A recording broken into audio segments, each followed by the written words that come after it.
तो मैदान में ओवैसी हैं और टेंशन में महागठबंधन है। गोपालगंज में आरजेडी की हार का सबसे बड़ा कारण बनने के बाद अब ओवैसी तेजस्वी के लिए टेंशन बन गए हैं। ओवैसी की पार्टी एआईएमआईएम ने कुर्नी विधानसभा उपचुनाव में भी अपना उम्मीदवार खड़ा करने का ऐलान कर दिया है, जिससे तेजस्वी की मुश्किलें बढ़ गई हैं। ऐसा नहीं कि एआईएमआईएम तेजस्वी को हराकर बीजेपी को जिताने के लिए ये सब कुछ कर रही हो, बल्कि एआईएमआईएम की कोशिश है कि वो आरजेडी के कोर वोट बैंक यानी कि एमवाई समीकरण, जिसे माई समीकरण कहा जाता है, उसे ध्वस्त कर सके, मुसलमान वोटरों में सेंधमारी कर उसे अपने पाले में ला सके, अपने पक्ष में कर सके।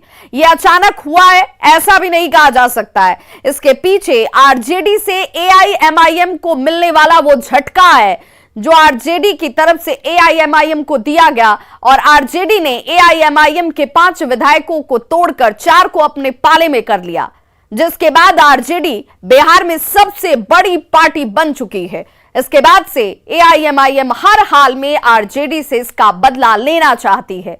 गोपालगंज विधानसभा चुनाव में एआईएमआईएम ने इसकी झलक भी दिखा दी थी। ऐसा नहीं है कि एआईएमआईएम ने सिर्फ विधानसभा चुनाव में आरजेडी की टेंशन को बढ़ाया हो, बल्कि ये वो पार्टी है एआईएमआईएम जिसने छात्र संगठन के चुनाव में भी अपने उम्मीदवार उतारे। एआईएमआईएम के इसी आक्रामक रवैये से इस वक्त आरजेडी की टेंशन बढ़ गई है। विधानसभा के ताल्लुक से पार्टी ने फैसला लिया है कि वहां संगठन के जो जिम्मेदार हैं वो वहां की जमीनी रिपोर्ट दें, और जितने लोगों के यहाँ पर बायोडाटा आए हैं, जितने लोगों ने हमारे एप्लीकेशन डाला है, उनकी जमीनी सतह की सर्वे कर ली जाए, और इसी के समीक्षा के उपरांत ही 1-2 दिन में कुर्नी के ताल्लुक से पार्टी कोई फैसला सुनाएगी। नहीं, एमआईएम हम लोग के लिए कभी थ्रेट नहीं हो सकता है। और जहाँ तक गोपालगंज की बात है, आपने देखा होगा पूर्व के चुनाव में 20 में चुनाव हुआ था, उसमें महागठबंधन कितने वोटों से हारी थी, और आज जब उपचुनाव हुआ हम लोगों ने कितना मेकअप किया।